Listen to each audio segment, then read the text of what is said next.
Host Priangan media lokal yang berkantor di Tasikmalaya sudah rasis dan mengucapkan kalimat tak pantas kepada Gubernur Jawa Barat. Iya teh. Terus jawab Pak Dedi nyamper ke naon ja akhirnya Pak si daweng bari ngopi boga duit gablak anjing. Seorang pengajar di sebuah lembaga pendidikan, Guru sekaligus pendiri media lokal di kota Tasikmalaya yang bernama Muhajir Salam. Sepertinya, ya kalau dilihat-lihat itu merupakan bentuk dendam terhadap Gubernur Jawa Barat. Kenapa dia dendam? Karena yang pertama, anggaran media dipangkas dari 50 miliar menjadi 3 miliar. Yang kedua, lembaga pendidikan yang dimana dia mengajar, yang dulu terdata mendapatkan hibah miliaran rupiah secara berturut-turut, sekarang gigit jari karena evaluasi anggaran. intinya apa? Laper, ya kan? Makanan kosong. Ngapa sih lupa ngegonggong baik udah kayak guguk yang kagak kebagian tulang aja. Heran deh. Sholat tobat sebelum apa Pak? Sebelum malaikat maut ngetok pintu rumah Bapak untuk bertamu. Ya, udah tua Pak.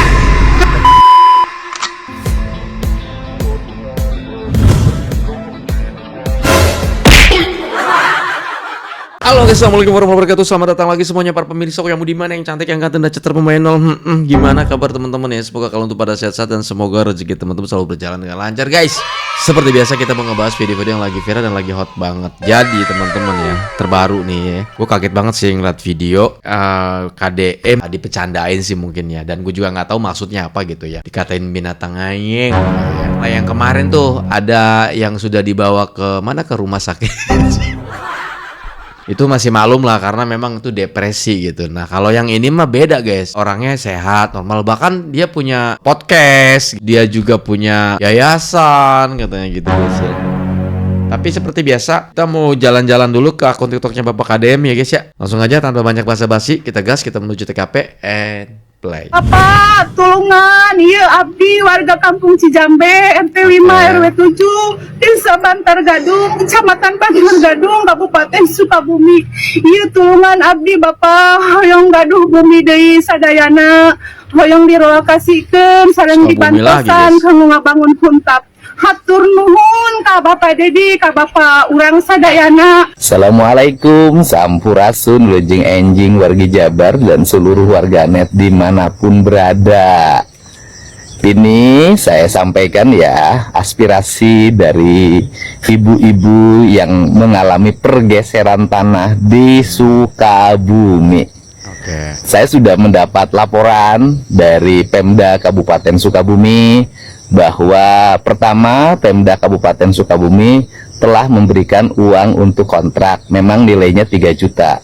Biasanya standar provinsi 10, tapi mungkin kemampuan keuangan kabupaten kan terbatas. Itu yang pertama.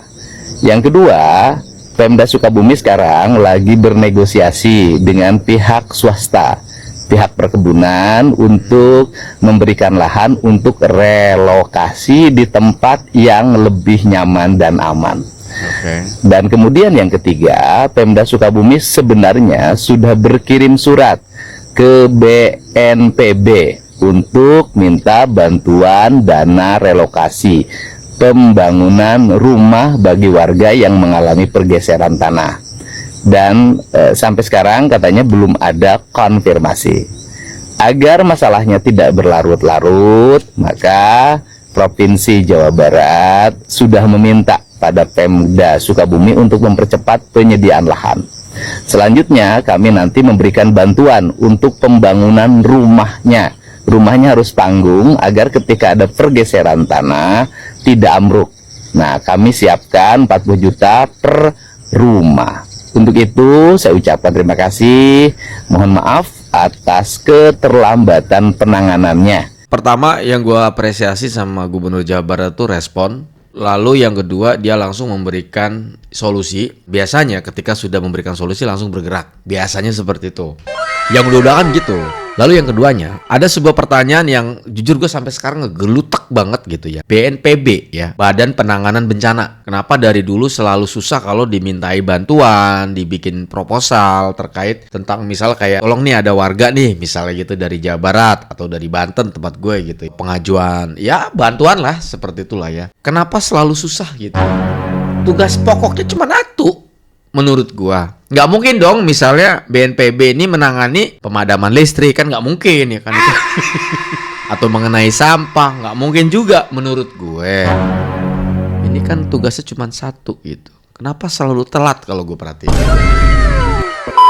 Jawa Barat harus tahu nih, di tengah efisiensi yang kerap digaungkan oleh pemerintah, pengurangan anggaran inilah, pengurangan anggaran itulah, semua anggaran dikurangi, semua anggaran untuk rakyat dipangkas. Ternyata diam-diam Pemprov Jawa Barat ini malah tidak tersentuh efisiensi. Di tengah efisiensi anggaran, mereka malah menggelontorkan dana yang sangat fantastis untuk menggaji dan memberikan tunjangan kepada para pejabatnya, termasuk gaji dan tunjangan Gubernur Jawa Barat yang nilainya cukup fantastis. Misalnya saja, menurut data, gaji pokok Gubernur Jawa Barat itu sebesar 75,6 juta rupiah per bulan. Tunjangan berasnya 20,4 juta rupiah. Tunjangan jabatannya mencapai 136,4 juta rupiah. Aing yakin sia moal modal kecuali sia menang fitnah anu saruha.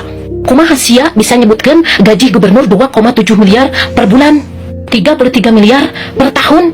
Mata sia lolong, boncos. Oleh sia dibalik. Bisa-bisana lek sia nyebutkan gaji pokok gubernur 75,6 juta per bulan, tunjangan beras 20,4 juta per bulan. Tunjangan jabatan nyebutkan 136,4 juta per bulan. Manusia jahat, dengekeun kudu bersia pasang kecili. Aing rek ngomong. Fakta tina dokumen pelaksanaan anggaran dan klarifikasi Biro Admin Jawa Barat tanggal 15 September 2025. Dengekeun ieu tangkurak anu kahiji. Gaji pokok 75.600.000 per tahun. Lain per bulan sia teh. Sebentar ya guys, yang gue senengin dari si Tete Ayuda Asgar ini kalau ngomong dia berdasarkan data dan dia selalu riset atau searching. Minimal kan sekarang ada Google. Itu yang gue senengnya dari dia. Makanya di Jawa Barat ya alhamdulillah banyak orang hebat warganya ya gitu. Ketika ngomong itu berdasarkan data. Suka banget gue. Karena kan kebanyakan ya kayak termasuk gue sendiri secara pribadi. Gue kan ini kan konten kreator nih. Kadang-kadang kalau gue ngomong, kalau ngejelasin begini kan risetnya tuh ruwet banget buat gue gitu ya. Karena pembahasan gue kan banyak nih. Gue lebih seneng kalau gue ngebahas sesuatu tuh berdasarkan video. Gue anggap itu adalah bagian dari data. Karena kan sama aja ada fakta. Misalnya kayak gue ngeritik di Pandeglang, di Banten tempat gue guys. Ada video warga patungan iuran ngaspal jalan. Kan itu ada bukti videonya dong. Lagi ngaspal jalan. Dia sebutin nama daerahnya, kemudian dia sebutin ini adalah hasil dari swadaya masyarakat patungan. Bukan ngecor lagi ngaspal jalan. Gue suka ngeritikin pejabat lain. Nah, pejabat gue nggak dikritik. Kok nggak bisa? Selama itu perlu dikritik. Dan data yang gue ambil adalah dari video tersebut. Valid kan? Karena ada datanya kembali lagi. Nah, sama seperti Tete ini kalau misalnya ngebahas sesuatu, misalnya kayak menangkal orang-orang yang mengkritik Bapak KDM, dia juga argumentasinya berdasarkan data. Dan itu gue suka. Yang gue pengennya banyak kan aktivis ya sekarang di Jawa Barat khususnya. Ayo nggak apa-apa kritik, tapi ayo main datanya yang bener gitu. Gaji 12 jadi 6,3 juta per bulan. Bahkan KDM udah sabar kali nyarita lamun gaji pokokna teh 8,1 juta per bulan. Nu kadua, tunjangan beas inget. Lain 20,4 juta per bulan. Aslina 7.140.000 per bulan. Anu nulis 20,4 juta eta salah ketik. Infografik awal bari eta teh geus dikoreksi ku Pemprov Jabar. Anu katilu diomongkeun ku sia tunjangan jabatan nya eta 136 juta 428.710 perak eta ge per tahun lain per bulan inget sia sablu.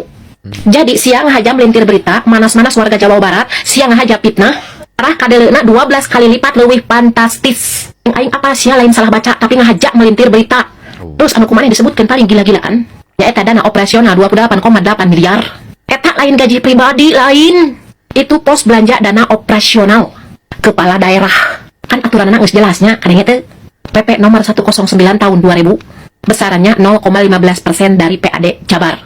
Jadi eta mah rumus nu sarua di zaman gubernur keur nenek moyang sia nepi ka ayeuna teu robah. Terus duit eta teh anu 28,8 miliar teh keur naon? Buat jamuan tamu daerah, perjalanan dinas, bantuan sosial.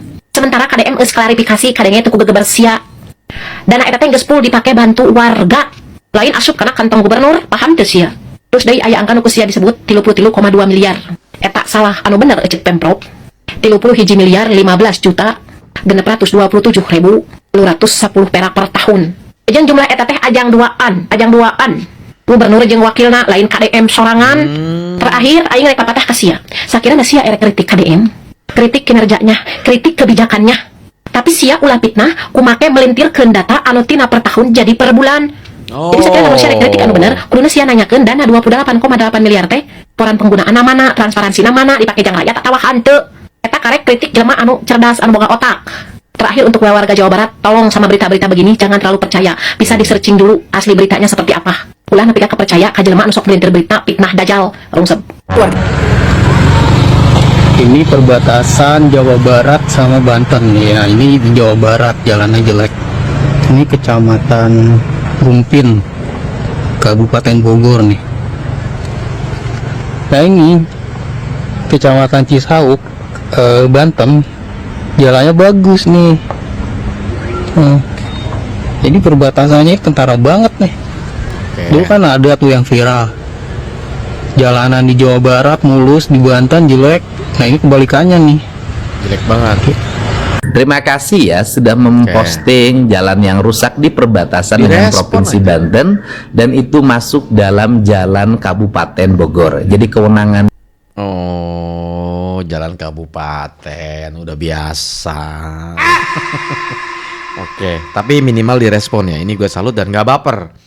Pemda Kabupaten Bogor dan sudah masuk dalam rencana perbaikan jalan dalam parsial 3 di tahun anggaran 2026. Rencana parsial yang Langsung ketiga direspon di tahun 2026. Semoga tahun ini segera terrealisasi. Mengenai batas gapuranya sedang kami perbaiki, dan tahun depan kami akan tata dengan gapura yang jauh lebih baik. Dan nanti akan dilengkapi dengan PJU oleh pemerintah Provinsi Jawa Barat. Hatur nuhun atas informasinya. Teruslah Lajin menceritakan tentang kondisi-kondisi jalan yang rusak di Provinsi Jawa Barat, agar kami bisa menginfokan ke kabupaten dan kota kalau itu kewenangan Bupati Wali Kota, dan kemudian ke PU Pusat kalau itu kewenangan PU Pusat, serta menjadi prioritas kami yang itu kewenangan Provinsi Jawa Barat. Hatur nuhun. Seneng ya, langsung direspon, gak baper. Ih, gercep ya kan. Gini dong, Nyiyang. Kemana mereka guys?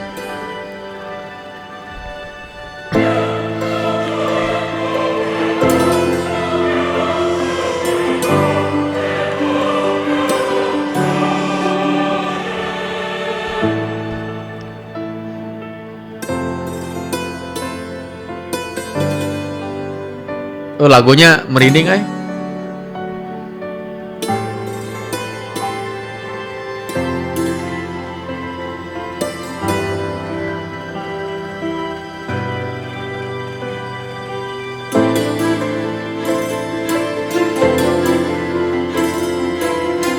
Jadi dengerin lagunya ya, lagu aslinya kan ini gua ganti lagunya. Jadi inget Ruben gua. Perjuangan untuk hak asuh anak, ya Allah, kasihannya. Malam hari ini saya berada di Palembang. Oh, Palembang. Ditemani biasa oleh putri cantik yang selalu setia mendampingi kemanapun pergi. Mana untuk Palembang mengikuti acara Gubernur Sumatera Selatan, deklarasi asosiasi pelindungan masyarakat seluruh Indonesia. Dan pada malam hari ini saya menyampaikan ucapan terima kasih dan rasa hormat buat Mas Botok, tokoh pergerakan dari Pati, yang telah memimpin sebuah gerakan moral untuk mengingatkan kembali kami para penyelenggara negara agar taat pada ketentuan konstitusi dan senantiasa menjunjung supremasi hukum. Dan semoga undang-undang perampasan aset yang digaungkan sudah direspon oleh pimpinan DPR RI dan dipastikan tanggal 15 Desember paling lambat sudah disahkan. Ini adalah kabar yang sangat baik, dan tentunya seluruhnya ini berkat perjuangan seluruh elemen bangsa yang memiliki komitmen terhadap keberlangsungan bangsa dan negara. Terima kasih buat Mas Botok yang sudah memimpin unjuk rasa dengan tertib. Keren Dan ya. saya juga mengucapkan terima kasih pada pimpinan DPR dan seluruh anggota serta pimpinan Komisi 3 yang cepat merespon seluruh apa yang menjadi tuntutannya. Mari kita bersama-sama untuk menyelenggarakan pemerintahan yang efektif, kemudian berpihak pada kepentingan rakyat. Karena yang bikin gua salut tuh perjuangan Mas Botok itu sampai rekeningnya diblokir kan? Diblokir anjir. Abang siapa ini? Grey Palembang. Abang siapa? Toto namanya. Toto. Iya. Berapa sehari dapat? Ya bisa 3 kali lah Pak. 300. Enggak, 3 kali narik. 3 kali narik? Iya. Kali narik berapa? Sebenarnya tergantung. Kalau premium lumayan gede. Tapi kalau yang biasa ya Ini premium. ini premium kan mesinnya Pak. Oh, premium. Waduh. Ini premium. Gede nggak sih premium ini? Lumayan. Lumayan gede. Tipnya yang gede. Mobil punya bapak? Punya keluarga Pak. Keluarga? Iya. Oh, saudara bapak? Iya. Dimasukin Grab? Iya. Oh iya. Bandara. Grab bandara. Iya. Pokoknya semoga penumpangnya semakin banyak. Amin. Kunjungan ke Palembangnya semakin ramai. Amin. Sehingga bapak bisa bukan 3 kali narik, nanti 5 kali narik. Amin. Coba kalau sekali narik 400.000 kali 5 2 juta bapak 2 juta. sehari. Ya kita mimpi dulu. Amin. Kenceng juga ya. kan? Kita mimpi dulu dapat 2 juta. Amin. Langsung dikasih 2 Kalau juta. sekarang 2 juta bukan mimpi bapak, ini fakta pak. Ini fakta. Alhamdulillah. 2 juta. Terima kasih Pak. Itu fakta bukan mimpi. Terima kasih banyak. Pokoknya semoga para driver di Palembang rezekinya berlimpah, Amin. keluarganya bahagia dan tetap anak-anaknya bisa sekolah dengan baik. Amin. Terima kasih. Terima kasih. Kemanapun Bapak KDM, longsok banget urusan duit. Salut aing mah teh. Oke, sekarang waktunya kita bahas para netizen ya. Kita gas. Halo, salam bersama saya anak kampung. Anak kampung. Saya mau menyampaikan bahwa kemarin kehadiran Pak KDM di NTT ternyata ada banyak juga yang mencibir beliau, katanya Iya, Bang. pencitraan dan lain sebagainya. Yo, itulah manusia pikiran dangkal. Dangkal tuh. Orang lagi susah dibantu, ada yang katakan pencitraan. Itu yang bodoh. Bodoh emang Bang itu Bang. Yang omong pencitraan itu omong bodoh. Bodoh. Sembarang. Ngebantu kagak ngebacot doang gede ya kan. Ini khususnya buat Eko Widodo dan pendukung-pendukungnya Anies yang sedang kepanasan. Ya. Saya sekali lagi saya tegaskan. Siapa? Jangan hanya bisa kritik atau menghujat Pak Deddy Mulyadi ya yang sedang berbuat kebaikan di NTT. Ya. Kan sudah saya tegaskan berkali-kali. Ya, Eko Widodo, jangan banyak ngomong. Saya orang Bandung, saya tinggal di Bandung Kabupaten, ya. Tinggal cari saya, gugat saya secara pidana. Ya. Kalau kamu nggak berani, pakai rok aja kamu, Eko Widodo. Pakai rok bodoh. Ganti celanamu itu ganti pakai rok aja. Oke? Ini khususnya nih buat Eko Widodo nih. Yang selalu menghujat Bapak KDM. Saya putra NTT siap menantang Anda sampai mati. Ya, oke? Tanamkan itu baik-baik. Ya. Saya sebagai putra NTT siap bertaruh nyawa untuk bela KDM. Apalagi cuma hanya ngelawan kamu, Eko Widodo. Siap saya. Kapok lo kok. Oh, nah batunya lo kok. Gigit aja Bang udah Bang lah. Kesel. Hilir beteuy, ari ngeritik teh make data lain make drama Cina. Deddy Mulyadi dan Ridwan Kamil masuk berita PR diperbandingkan soal berhutang. Provinsi Jawa Barat di era Deddy Mulyadi sekarang berhutang. Sama dengan era Ridwan Kamil juga berhutang. Namun bedanya, era Ridwan Kamil ada force major. Saat itu ada COVID. Di tahun 2020 terjadi bencana COVID. Pemerintah pusat juga menganjurkan boleh berhutang demi stabilitas fiskal. Deddy Mulyadi tidak ada angin, tidak ada hujan, ya, tidak ada force major, ujuk-ujuk berhutang. Hanya karena dianggap krisis fiskal. atau nafsu membangun. Di era dia jadi bupati, pada tahun 2016, 2017, 2018, Deddy Mulyadi menyelewengkan dana DBHP. Etika birokrasi, etika manajemen fiskal, ya, etika manajemen anggaran berbeda. Ya, Deddy Mulyadi melanggar etika.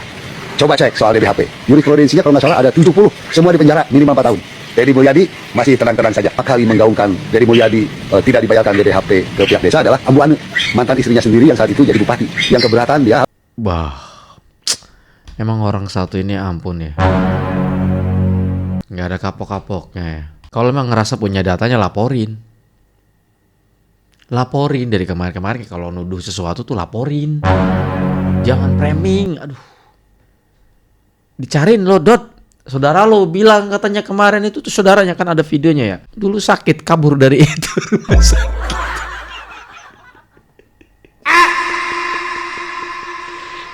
Aduh, itu urusan sama Bang Jabar udah kelar belum itu? Aduh, Dodi, ampun aing teh ya. Ayo sok teh. Harus membayarkan DBHP 28 miliar ke seluruh desa di Purwakarta. Dodi, siang semoga boeh kan? Oh iya we framing. Ajarkan Deddy Mulyadi cenahnya ngutang karena kinerja, lamun Ridwan Kamil mah ngutang karena Covid itu wajar. Pret. Pertama, Ridwan Kamil ngajabat 5 tahun 2018 sampai ke 2023. Nyokot hutang pen 3,4 triliun. Nya menang wajar, tapi eta hutang teh henteu lunas di masa jabatan anak. Iya. Cicilan anak nepi ka 2029. Banyak kurang lebih 600 miliar per tahun. Terus anu bayar saha otomatis di zaman kepemerintahan masa jabatan KDM. Lain KDM anu nyieun hutang anyar. Teh buntut ti jungjunan sia. Anu kaduanya, masa jabatan KDM kudu nyicilan hutang. Nya eta hutang warisan BPJS 300 miliar. Bahkan data APBD 2025 nepi ka 334 miliar. Eta teh tunggakan PBI yang membuat warga se-Jawa Barat susah untuk berobat di daerah-daerah lantaran Pemprov enggak ke kabupaten atau kota. Dan di biaya rawat Aljabar 40 sampai 45 miliar. Terus Kertajatinya 60 sampai 100 miliar per tahun. Tajatina teu beroperasi tapi perawatan anggar pica capekeun. Jadi Pemprovnya nanggung hutang kurang leuwih 1 triliun per tahun. Paribasana KDM mah kakarek kerek nerapkeun hiji bata anggaranna geus dicokot ku hutang. Iya. Aing nanya eta pagawean saha? Pagawean jungjunan sia kan? Dalam mun duitna teu dipake mayaran hutang, moal defisit, KDM moal nginjem duit, paham? Nu katilu sok pinjaman duit anu kusia diomongkeun nyebutkeun ujug-ujug. Eta kakara wacana bridging loan sekitar 2 sampai 3,4 triliun. Encan cair, dorna encan. Terus nah make jeung muncul wacana peminjaman dana karena DBH-nya dari pusat tahun 2023-2024 sebanyak 1,2 triliun belum cair. Adapun dana yang cair baru-baru ini cuma 19 miliar. Jadi pusat masih kena nunggak tah ka Pemprov. Dan menurut data yang ada perkiraan DBH 2025-2026 ada sekitar 2 triliun perkiraan dari pusat. Tapi Permenkeu-nya belum ada. Jadi KDM minjem duitnya lain jang poya-poya, lain karena gila nafsu membangun, gila kinerja. Tapi dipakai nutupan cash flow. Lu memang hak Jabar tapi masih tertahan di pusat. Jadi menurut data Pemprov, meskipun nanti sampai meminjam dana ke PT SMI, Gubernur akan mengajukan skema pinjaman tersebut dibayarkan langsung oleh Menkeu. Nah, Jabar punya tagihan di Menkeu tersebut. Jadi kalaupun ia pinjam tidak akan membebani rakyat, apalagi membebani sia-nya hilir cau. Beda jeung hutang pen anu dicokot ku jungjunan sia. Hutang diwariskeun nyicil 10 tahun ka karek lunas. Terakhir soal DBHP di Purwakarta 71,7 miliar. Nu sia digoreng nepi ka garing. Eta memang utang Pemkab di era 2016-2018. Sudah diaudit inspektorat. Sisanya 19,7 miliar. Sudah dilaporkan ke Kejari dan KPK. Dan sampai saat ini tidak ada putusan pengadilan anu nyebutkeun Deddy Mulyadi korupsi DBHP. Munnya sia punya bukti sok bawa ka KPK, entong babarawakan wae. Omong ngacapruk jika jelema ureu rujak cucunguk. Nyebutkeun jurisprudensi 70 orang di penjara ngarang tina hulu maneh. Omong make jeung mamawa nyebut-nyebut mantan KDM Ambu Ane naon maksud sia. Mangga sia teh eling ngomong ngacapruk nyebutkeun bubarkan DPRD. Padahal anu gagal paham teh sia sorangan. KDM mah jujur buka data defisitnya 5,9 triliun. Ari sia tutup mata karena hutang 600 miliar per tahun sesa jungjunan sia. Eta si RK-nya gubernur instagramable. Lantaran ketika RK jadi buaya itu perlu dana. Aing mah nyadorna sia teh gara ngapalkeun jalan ke astana daripada unggal poe fitnah KDM ka mana-mana rungsep. Buaya perlu dana. Oke, sekarang kita ngebahas yang lagi rame. Host periangan media lokal yang berkantor di Tasikmalaya sudah rasis dan mengucapkan kalimat tak pantas kepada Gubernur Jawa Barat. Oke, kita gas. Iya teh. Terus jawab Pak Deddy. nyamper ke naon ja akhirnya pas si daweng bari ngopi boga duit gablak anjing ieu teh. Fakta miris, viralnya seorang pendiri media lokal yang menghina pejabat publik dengan kata-kata binatang. Aduh. Ya. Seorang pengajar di sebuah lembaga pendidikan, guru, sekaligus pendiri media lokal di kota Tasikmalaya yang bernama Muhajir Salam. Sepertinya, ya kalau dilihat-lihat itu merupakan bentuk dendam terhadap Gubernur Jawa Barat. Kenapa dia dendam? Karena yang pertama, anggaran media dipangkas dari 50 miliar menjadi 3 miliar oleh Gubernur Jawa Barat Kang Deddy Mulyadi Bapai. Yang kedua, lembaga pendidikan yang dimana dia mengajar yang dulu terdata mendapatkan hibah miliaran rupiah secara berturut-turut, sekarang gigit jari karena evaluasi anggaran terkait dana hibah. Ya, jadi sudah sangat jelas ya tendensi narasi si Muhajir Salam ini bentuk dendam terhadap Gubernur Jawa Barat karena terdampak dari kebijakan gubernur dengan mengundang orang-orang yang kontra terhadap Gubernur Jawa Barat. Pantesan dia itu selalu ngundang orang-orang yang kontra dengan KDM ya. Ternyata satu, dia punya media, biaya iklan kan di Jabar udah dipangkas, udah nggak ada lagi. Ya sisa cuma 3 miliaran lah. Yang dipangkas tuh 50 miliar dalam setahun. Kering dong. Itu yang pertama. Ini yang keduanya, dia punya yayasan. Yayasannya itu dan hibah di era-era dulu mungkin cair lah per tahun, mungkin gua nggak ngerti lah ya. Dia pendirinya. Intinya apa? Kering, lapar, ya kan? Makanan kosong. Oke, lanjut. Seperti si Dodi Permana, pengacara si Windy yang dari kota Tasik, ya. Dan yang terakhir lalu membuat video seperti itu. Miris, ya. Orang yang mengaku berpendidikan tapi mulutnya sadis seperti orang yang gak makan bangku sekolahan, hanya untuk kepentingan perut, hanya untuk memikirkan kepentingan pribadi, ya.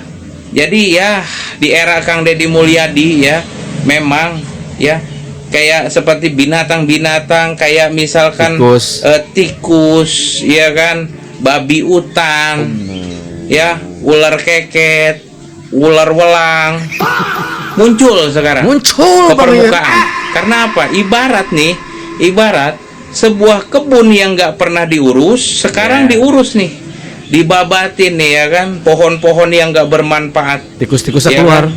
Nah, diganti dengan pohon-pohon yang produktif, yang berbuah, yang bisa dinikmati oleh masyarakat, kan seperti itu. Nah, ini ya penghuni-penghuni habitat ini marah-marah sama gubernur, ya kan? Bang. Itulah sebabnya teman-teman ya.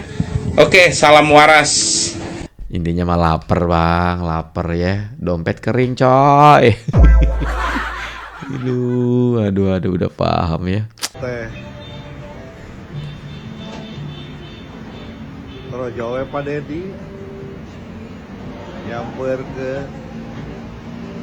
naon ja akhirnya pas si daweng bari ngopi boga duit gablak anjing.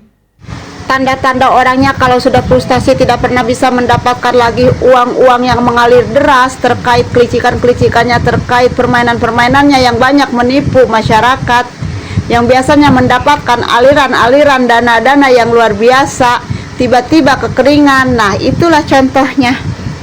Frustasi seperti itu. Sambil teriak-teriak, sambil menghayal, ujung-ujungnya mah anjing teriak anjing. Ya Allah. Bapak, ngapa sih lupa ngegonggong baik, udah kayak guguk yang kagak kebagian tulang aja, heran deh. Ingat itu tuh rambut udah hampir penuh sama uban, itu tandanya bapak udah tua. Istighfar, Pak. Kalau udah tua kayak begini, daripada memancing keributan, memancing reaksi yang membuat perdebatan, kemarahan satu sama lain, kalau kata gua mah mendingan bapak sonogi ambil air wudhu, sholat taubat. memohon pengampunan kepada yang di atas, kepada Allah Subhanahu wa taala. Siapa tahu gitu ada dosa yang kagak kerasa sama Bapak selama ini yang telah Bapak lakukan dan telah Bapak nikmati. Sebelum apa Pak? Sebelum malaikat maut ngetok pintu rumah Bapak untuk bertamu. Ya, udah tua Pak. Harusnya mah seorang seperti Bapak ini yang udah sepuh, udah tua kayak begini tuh ya, harusnya mah memberikan arahan yang ngebikin adem begitu. Kalaupun mau membuat konten, ya kontennya yang ngebikin adem-adem, menjadi penengah, menjadi seorang yang bijak, yang memberikan nasihat-nasihat bagaimana cara berpolitik yang baik begitu. Bukan malah kayak begini, ngakunya seorang host podcaster tapi sangat disayangkan, ya kan? Ngebawa-bawanya apa? Nyenggol-nyenggol, ngajak-ngajak orang untuk berdebat, memancing keributan, memancing kerusuhan. Alah Bapak udah buruan Pak, ambil air wudhu, sholat tobat. Gua mah ngerinya bukan apa-apa, takut tahu-tahu malaikat maut udah ada di depan pintu Bapak lagi mau minta kopi, ya kan? Mana kagak Bapak tegablek duit lagi, gimana mau ngasih kopi sama si malaikat maut? Udah, bye. Pantes we belakangan iya Bapak Muhajir Salam teh meuni seserenteng ke Bapak aing, bahkan teranyar diduga nyebut ke Bapak aing anjing. Coba aduh ampun, si horeng teh geningannya di zaman KDM mah teu kabagean dana hibah. Itu pas di zaman gubernur sebelumna pahit. Bapak Muhajir teh diduga melalui Yayasan Sukapura Institute. Kabagean wae dana hibah. Tasik. Terus hubunganna naon cerame Yayasan Sukapura Institute jeung Bapak Muhajir teh? Nya aya hubunganna atuh kan beliau teh pendiri sekaligus pemilik Yayasan Sukapura Institute. Bahkan namun teu salah, kasus dana hibah di Kabupaten Tasik teh pada tahun 2018 sempat menjadi sorotan publik, di mana menurut laporan hasil pemeriksaan BPK tahun 2018 yang mencantumkan 3 lembaga yang mendapatkan bantuan hibah selama 3 tahun. Gelo. Menuai tanggapan berbagai pihak. Diketahui dana hibah tersalur untuk Persitas, Sukapura Institute, dan organisasi lah ya.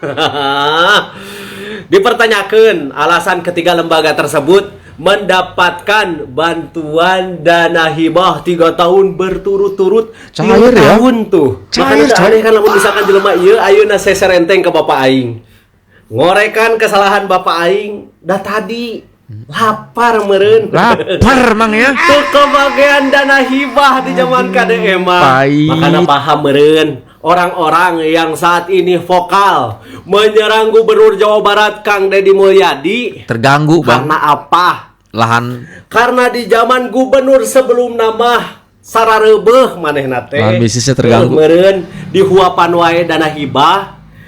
Giliran di zaman Bapak aing ya, di zaman gubernur KDM lapar kerana gitu dicarocokan ditutupan. Akhirna gogorowokan nepikeun ka anjing-anjingkeun. Ampun teuingan. Urang awalna penasaran kok aya oknum media anu pemberitaanna anu podcast ngan hayo we nyerangan wae KDM. Nukelan wae kesalahan KDM. Si horeng teh pemilik mediana geningan ya, pemilik dia sendiri yayasan anu setiap tahunna diduga menang wae dana hibah. Shut up.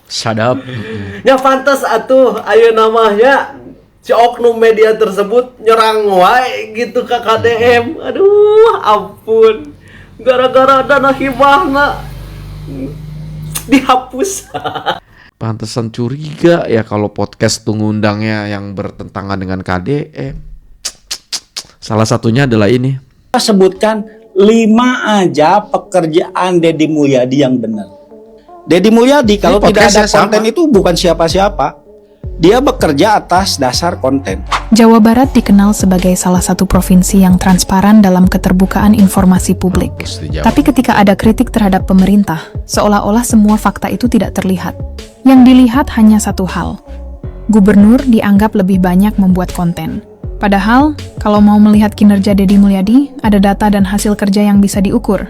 Pertama, sekitar 223 km jalan direkonstruksi, dan 211 km jalan mendapat pemeliharaan. Cakep. Kedua, di bidang pendidikan, ada 12 sekolah baru, 764 ruang kelas baru, dan 150 ruang kelas diperbaiki. Cakep. Ketiga, hampir 14 km sungai dinormalisasi. Cakep. Keempat, lebih dari 14.000 penerangan jalan umum dibangun sepanjang 2025. Cakep. Kelima, program sambungan listrik gratis menargetkan sekitar 92.000 rumah tangga kurang mampu. 92. 5 data ini menunjukkan bahwa kerja pemerintah bukan hanya soal apa yang terlihat di kamera. Ada pembangunan yang bisa diukur, ada program yang bisa dilihat, dan ada hasil yang bisa dinilai. Jadi kalau mau mengkritik silakan. Tapi jangan hanya melihat kontennya lalu menutup mata terhadap datanya.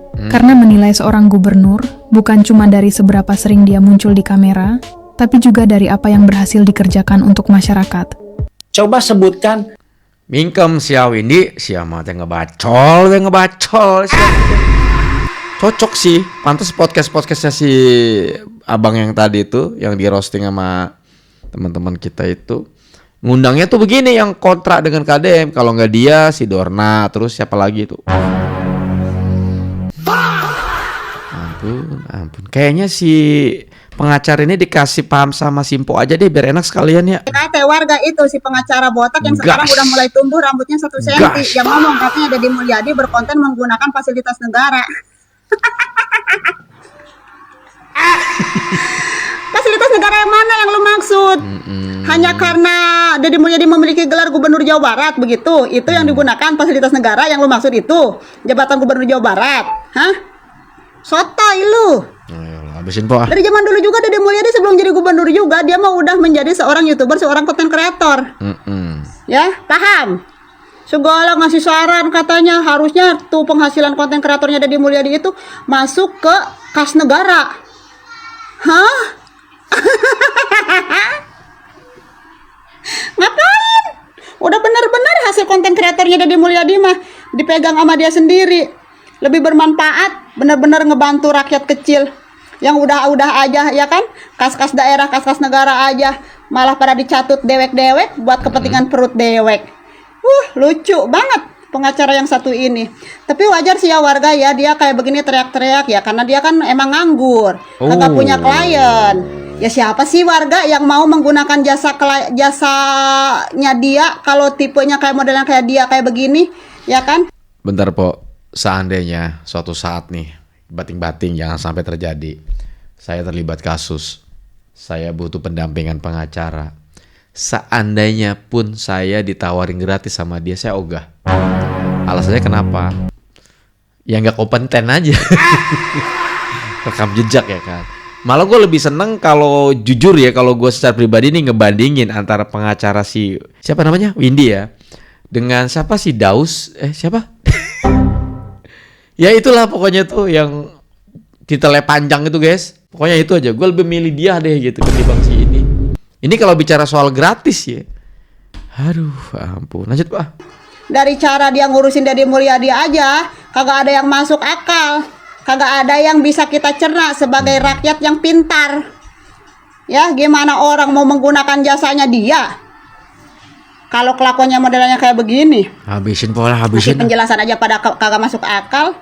Aduh, ampun. Lu dulu gimana sih, Pak? Lagi kuliah ngambil jurusan pengacaranya? Yakin itu lu lulus hasil benar-benar skripsi, hasil pembuatan lu sendiri?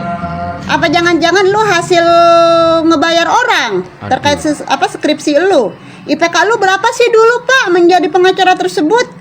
Kocak deh. Punya gelar pengacara tapi otak lu kosong. Aduh. Kagak bisa mencerna dari kasus-kasus. Pantesan lu kagak laku. Kalah lu sama pengacara Firdaus. Oh, Firdaus maksud gua tuh bener Pak, Firdaus tuh. Daus lagi. Dos mini kali ya. Firdaus, gua mendingan milih Firdaus dia gua daripada dia. Gitu-gitu ge. Masih punya klien dia mah. Oke, lanjut. Firdaus aja walaupun gitu dia laku loh, punya klien. Lah lu petang-petang doang, klien kagak gablek. Makanya wajar lu sekarang ngambil job buat nyerang Deddy Mulyadi. Yang penting mah dapet lu ngebul ya. Begitu, ya kan? Ampun. warawiri ke podcast sana sini dikiranya keren kali, dikiranya kelihatan cerdas, malah kelihatan dongo. Dongo, aduh. Kita kayak warga. Simpo kalau ngomong gak ada rem, ampun. Cukup ya, sampai di sini dulu ya. Terima kasih banyak nih buat teman-teman ya yang udah mampir dan udah nonton nih dari awal sampai selesai. By the way, saya minta maaf kalau ada kata salah pada saat saya membuat konten ini, dan jangan lupa kalian follow untuk yang videonya saya reaction. Tahu kalian bisa nonton langsung di sumber video yang aslinya. Alright, thank you so much. Saya udah dari pamit. Assalamualaikum warahmatullahi wabarakatuh dan bye bye.